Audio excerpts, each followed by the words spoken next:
Hello to all who should stumble across this video.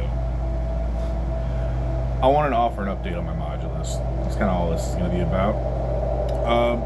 If you guys saw my original modulus video, you know its fate. I briefly mentioned it, and I just kind of wanted to show the somewhat finished product. So, and I'm also going to go through and explain why I did what I did, why I added what I added. I don't think I removed anything, so I can't say why I removed what I removed. But anyway, just as a fair warning, I do have my laptop right here. They're bullet points, it's not a script.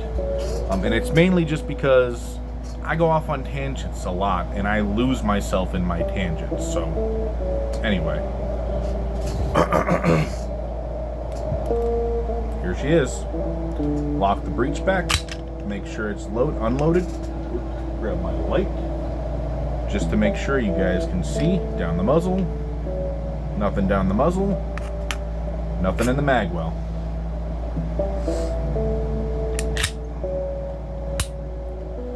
Alright.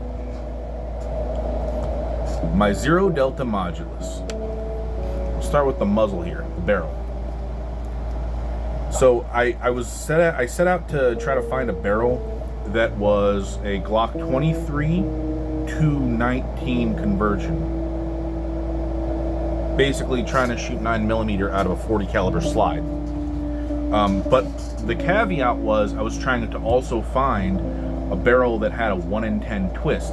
I found through my research that with these 9mm Glocks, 1 in 10 twist is kind of the best way to go.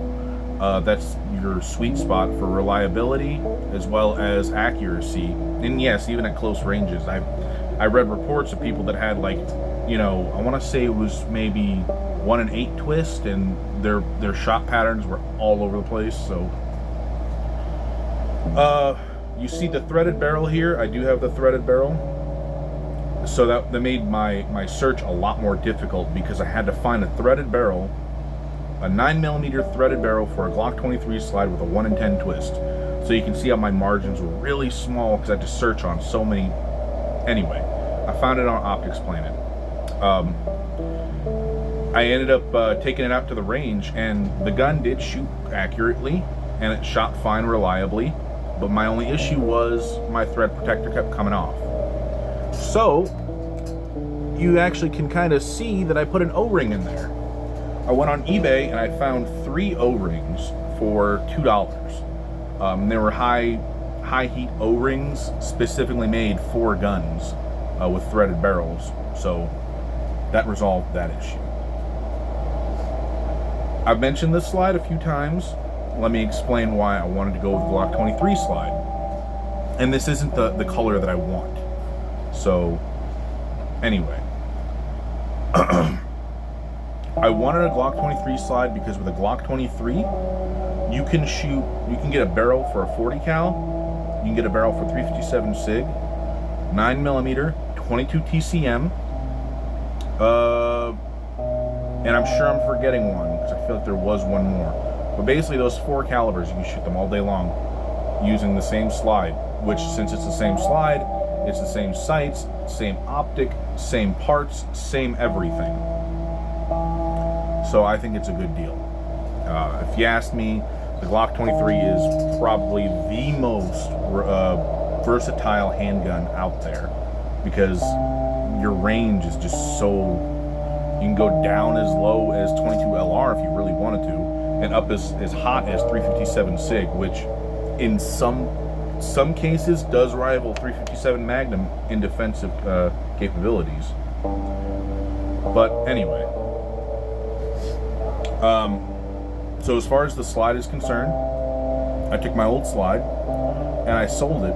I sold it for $200. This slide was $240, but the barrel was $140. So if you do the math there, I only paid $160 out of my pocket. I don't think that's too bad of a deal, especially considering this is RMR cut, which, let me get to my next point, my sights. Thread locker is your best friend if you're going to do stuff like this. So the only screw on this gun are to the sights. So you got your red dot, it's got 2 screws, and you got your front sight that's got 1 screw. I have tritium co-witnessed iron sights here. They glow really well. So if something goes wrong with my red dot, I still have my irons. I can still use my irons even in the night. Honestly, with my red dot working as well as it does, I typically just use the glow in the dark on the sights here just to see where the gun is. So like on my nightstand, I'll have it sitting there, and from any angle I can see my sights glowing, and I can say, okay, there's the gun. Let's get to it.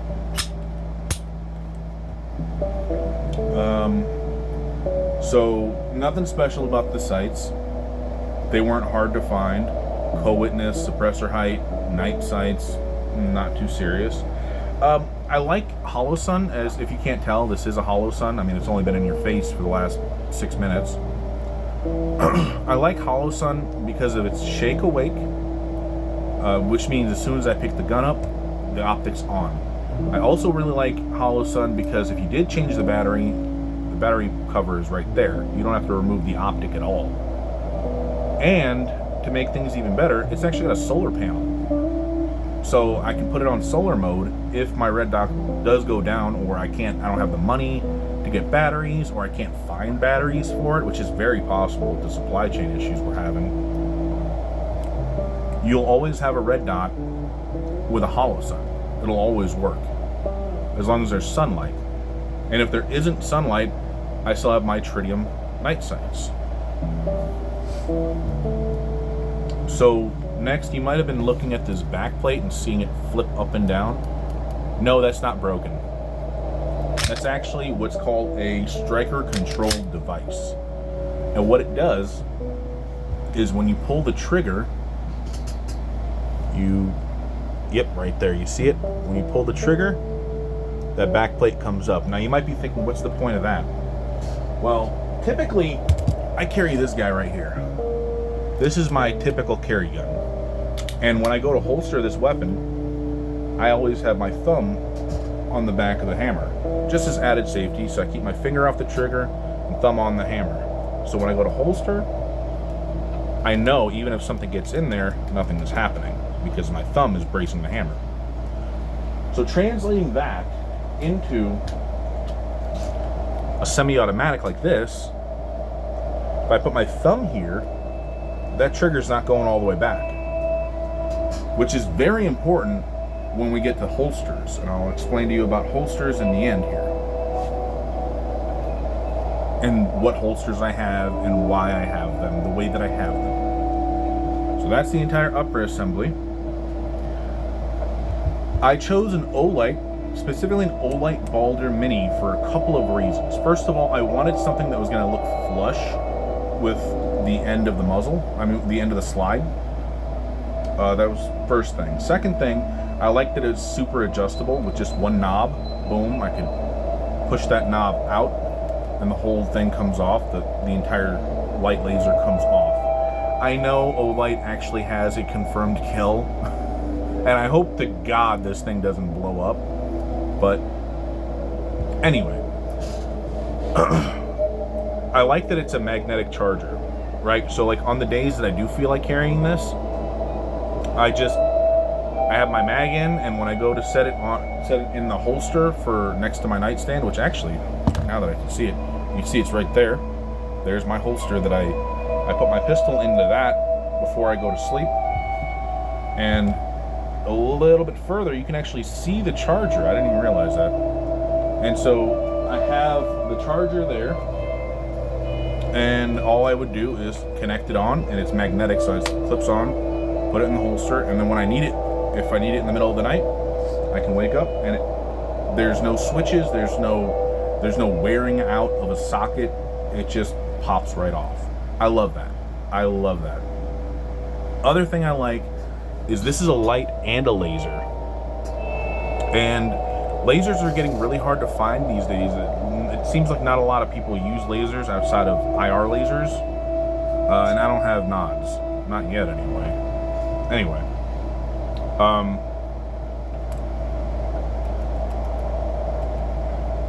that's where I was at. Lasers. So I made sure the laser is actually green. So my dot is red and my laser is green, so I don't mix the two up through the sight window. I have holsters that fit with the laser, the red dot, the sights, and the threaded barrel.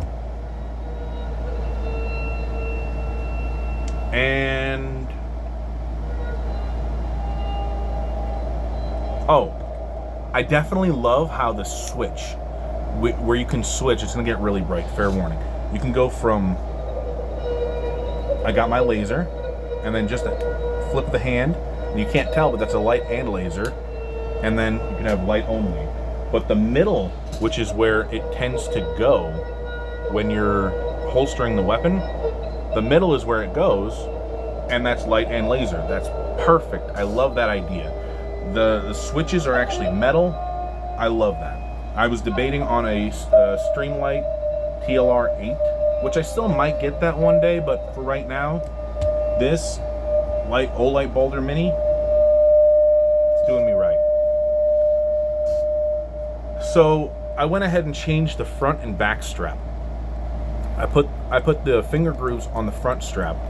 I like finger grooves, but that's not the main reason I put it on there. The main reason I put finger grooves on this gun is because in the cold, this gun can get ripped out of your hands really easily. The texturing is ass, I gotta say it. The texturing for the zrodelta modulus frame Gen 1 is friggin' terrible. So that's why I actually put skateboard tape on here. So I got the skateboard tape, and I also have the finger grooves, which makes it a lot easier to grip onto and hang onto in the cold. Granted, probably looking at this flag and saying, wow, it's probably never cold there. Maybe 3 days a year, but in those 3 days a year, when I go to grab the gun, like if I have the gun on a good purchase and I pull it, it just rips right out of your hand. I mean it. It's pretty bad. But the back strap here is the most important. I was getting a lot of slide bite. You might have seen that from my first video. I explained that I would probably get slide bite because I was racking the slide and the slide was actually contacting my hand. So I knew for a fact that I was going to end up getting slide bitten. I said screw it and I'll be proactive rather than reactive, and bought the extended beaver tail. Not the 1911 angle, but just an extended beaver tail. I also don't like to keep the striker back unless there's a round in the chamber. That's a safety thing for me. That's one thing that I like about Glocks and how their triggers kind of stay back. If the trigger is back, I know the gun is safe. I digress. See, I go off on tangents and I'm trying not to. I even got this. Anyway. So that's as far as the gun is concerned. I also Loctited every screw down on this gun. I know I said on this gun there's only 3 screws, but I was actually talking more on like traditional Glocks. There's only 1 screw on a stock traditional Glock, and that's the front sight. But for this, there's like a couple of screws here for the dust cover, a couple of screws. There's 1 screw right here for your magwell, and I could switch it to a Glock 17 size frame. I explained that in the last video too. The slide is, I didn't want it in gray. I want it in this brushed stainless, but Rock Slide Armory, which is where I bought this slide, they didn't have brushed stainless. So I was like, screw it, I'll get gray. I'll get gunmetal gray. It doesn't look awful. It doesn't look wonderful, but it doesn't look bad. I think if it was a stainless steel, like a brushed stainless on the black, it would look phenomenal. If you can't tell, I'm actually a huge fan of the black and stainless look. This is probably my favorite gun I've ever owned in my entire life. But this isn't about my Red Hawk. This is about the modulus. Holsters. Alright, before I get on to holsters, let me explain magazines. I even went so far as to think about the magazines. So, yes, there is a round here, The gun is going to be empty, but I'm going to insert the mag. The reason this was very important to me is because when I was working for a cash transport company, the guns they issued us were FN 509s. We were using FN 509s, and for some reason those mags didn't drop free. I don't know why, but one of the things that the instructor taught us was if you have a jam, you rip the mag out, rack, reinsert your mag, and rack. So me understanding that and taking that experience into account, that +2 extension gives me a bigger purchase than just a stock base plate. I know that's the main reason why Glock even put their base plates a little further out, because Glock is a purpose-built gun, if you guys don't know. Basically, Glocks are law enforcement guns. They just have a subdivision in civilian firearms. So anyway, basically I'm saying that their guns are purpose-built. They're built for one thing, and that's self-defense. That's all. I digress. So these mags, yep, these are Glock OEM mags with +2 extension, and I actually number my mags. This is my 1, and then I have 2 and 3. These are carry mags. So it also makes it a lot easier when you do have to tap and rack. Same with the optics. So you go tap, and then you can just hook and grab. So it's a lot easier that way. You don't even really need to grip anything. You just tap and slap. Okay, gotta double check that. Like I said, I carry 3 when I do carry it. This is just a leather rope. They're both numbered, like I said. And I use this like competition mag carrier thing.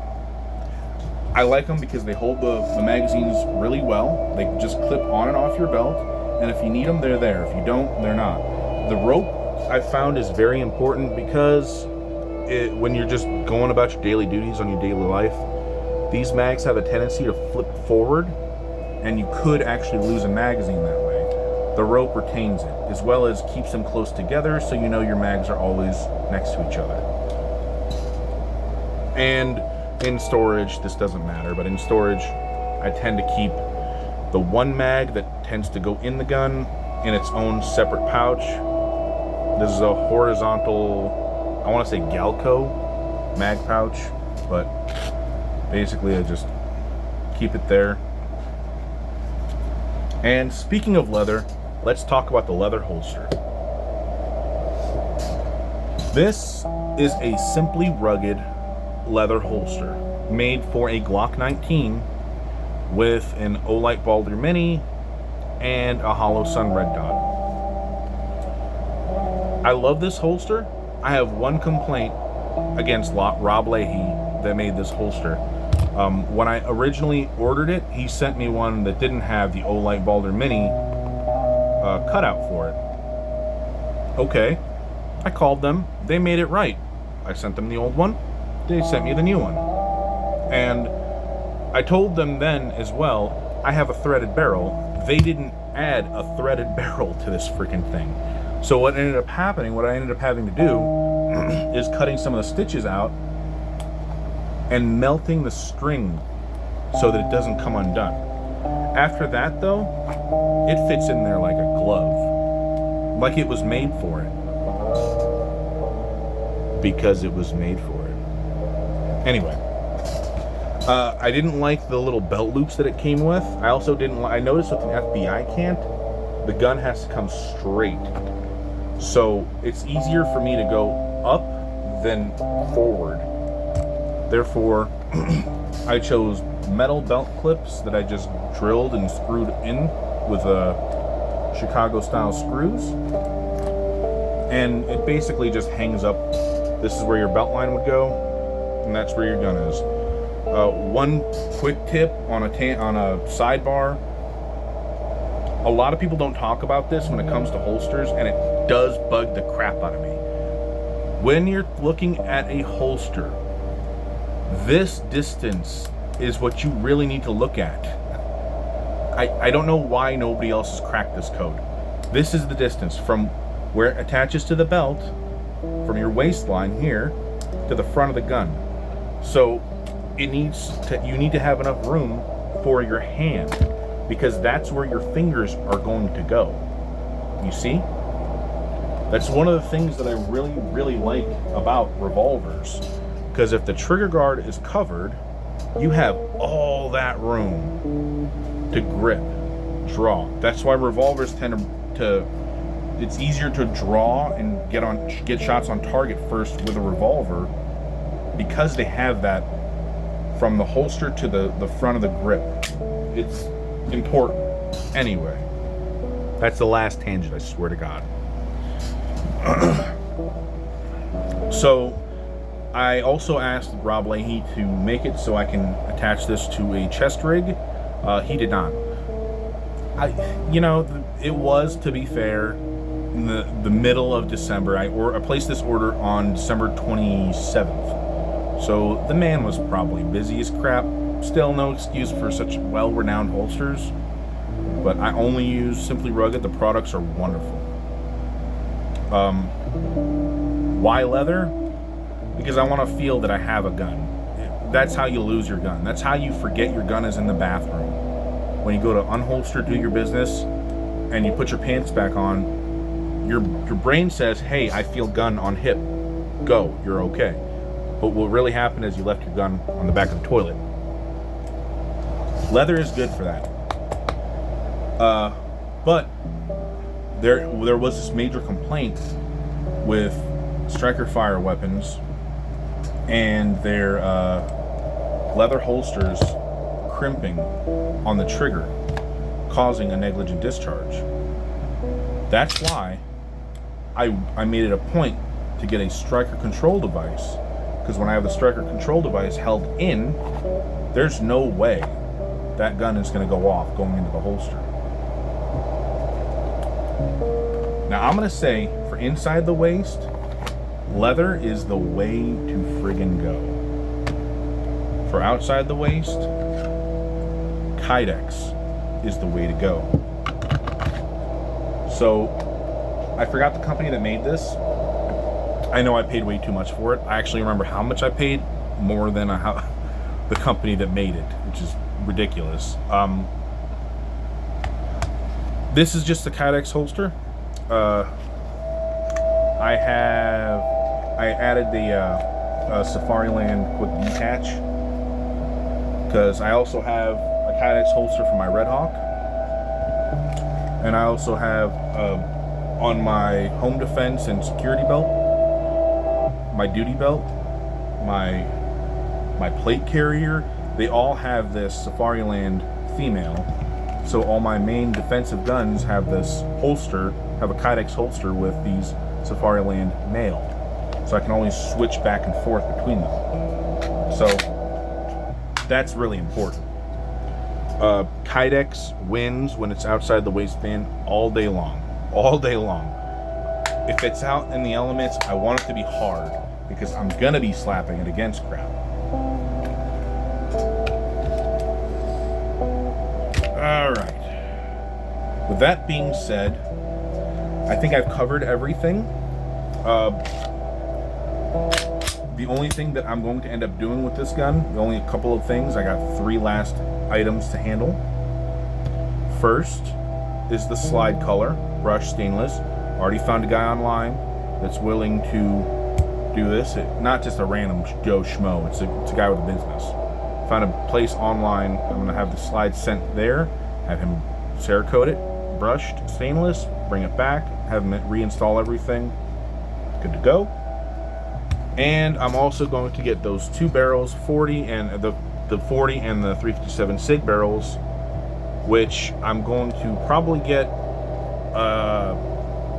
the duty size 357 SIG barrel for extra velocity, and a double ported, possibly triple ported barrel for 40 cal, so that way I can reduce that recoil a little bit better. Alrighty. So for everybody that was actually interested and cared and listened for 25 damn minutes, I really do appreciate it. I'm sorry that I went off on tangents. This was a gun in the making for a very long time. I think it's gorgeous. I couldn't ask for a better 9mm. I really couldn't. The only couple of things is those things that I explained. And if you ask me, this is what Glock should have been in the first place. This is the zrodelta modulus, metal frame, striker fire, red dot, light, laser, co-witness sights. I wish I didn't have to use the skateboard tape, but beggars can't be choosers, right? With that being said, post a comment, tell me what you think. What can I do better? What did I do terribly? What did I do good? Would you ever consider making one of these? Would you consider zrodelta modulus to be a legitimate gun company, something that you would conceal and carry and defend your life with? I would also say, I forgot to mention this before, this slide, it's got the good tolerances. That's the kind of tolerances that you want, where it's loose. The original slide didn't. The original slide was really, really tight, which is good for accuracy, bad for reliability. Alright guys, y'all have a good time. Thanks for watching. Post a comment, let me know how it goes. Let me know what you think.